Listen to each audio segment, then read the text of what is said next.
Comment s'affirmer auprès d'un manipulateur? Alors aujourd'hui, en 5 points, je vais vous donner quelques éléments pour réagir face à un manipulateur.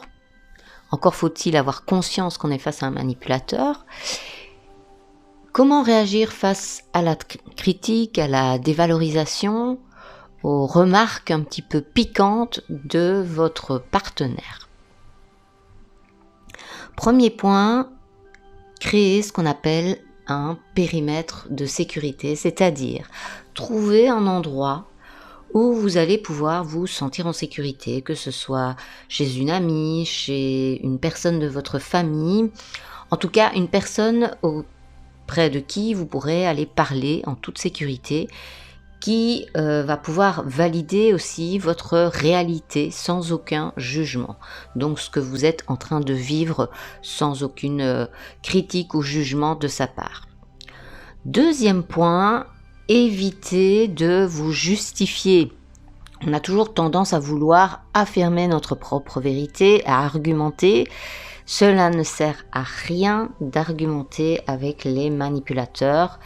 Préservez votre énergie, j'en ai souvent parlé dans mes lives, même s'il est légitime de vouloir évidemment s'expliquer lorsque quelqu'un vous agresse ou vous accuse alors qu'il n'y a aucune raison, eh bien c'est peine perdue. Il ne vous écoute pas de toute façon et il n'a pas d'empathie ou d'échange, il n'y a pas une conversation ou un échange constructif, productif. Le manipulateur a un esprit de compétition, il est antagoniste. Donc dans l'esprit du manipulateur, si on n'est pas avec lui, mais ça veut dire qu'on est contre lui. Sa pensée est assez binaire. Par contre, n'ayez pas peur de vous affirmer, mais avec calme. En répondant par exemple « Je ne te permets pas de me parler comme ça » ou « Je ne te permets pas de me parler sur ce ton ». Et si vous avez en face de vous une personne qui est en pleine crise de rage, en colère, dites-lui « Je refuse de te parler alors que tu es dans cet état.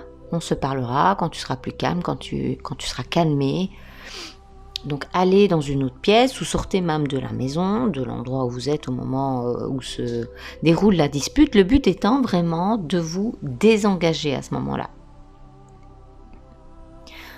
Le manipulateur peut aussi essayer de se positionner en victime. Vous m'en parlez souvent dans vos témoignages lors des lives.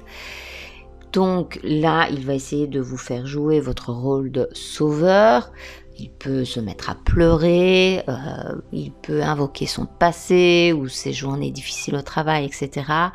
Et là, il va essayer de jouer sur votre corde sensible. Ne cédez pas. Dites-lui, je comprends que tu peux être en colère ou triste, mais là, ce que tu me dis ou ce que tu me demandes, c'est non. Ton chantage affectif, cela ne marchera pas avec moi. N'ayez pas peur de vous positionner. Troisième point, laissez-le croire qu'il a raison. On s'en moque finalement de savoir qui a raison ou non. On a toujours envie d'avoir raison quand il y a des disputes comme ça avec des manipulateurs. Chacun pense évidemment avoir sa propre vérité, ça c'est sûr, hein, j'en parle aussi souvent. On a notre propre carte du monde, mais vous voulez absolument imposer votre vérité. C'est de l'énergie gaspillée. On s'en moque de savoir qui a raison ou non. Votre tranquillité ne vaut-elle pas de le laisser croire que lui a raison? Lâchez prise sur des conversations qui sont totalement stériles. Et là, j'insiste bien, si elles sont stériles. Et si vous le pouvez, même, éloignez-vous de cette personne. Vous préserverez votre santé mentale. Ensuite, le quatrième point, acceptez les désapprobations. Laissez-le déblatérer son speech, posez-lui plutôt des questions. Comme ça, il sera obligé de se concentrer pour pouvoir y répondre et il aura du mal à vous embrouiller l'esprit.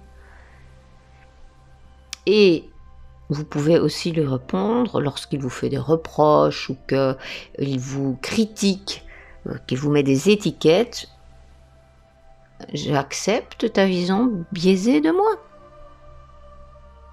J'accepte le fait que tu aies cette image de moi et c'est ok, je respecte.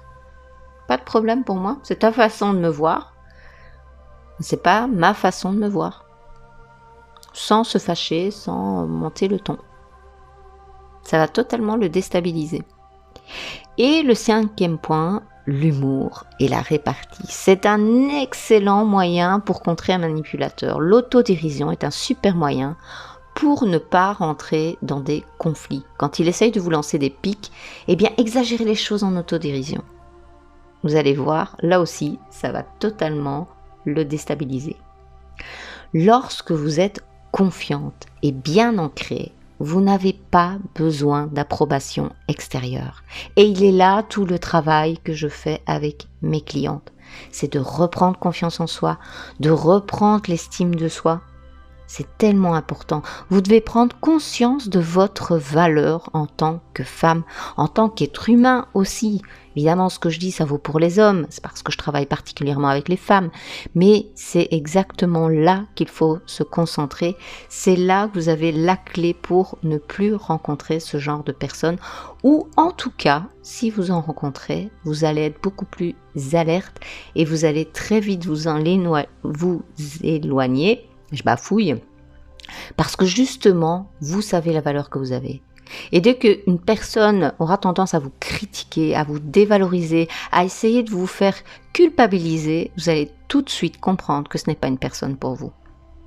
Et le fait d'être ancré, d'être sûr de vous, et de ne pas être atteinte par les critiques comme ça extérieures, la personne, à un moment, va même peut-être s'éloigner de vous, parce qu'elle n'aura pas intérêt à rester avec une personne qui a confiance en elle. À très bientôt, prenez soin de vous.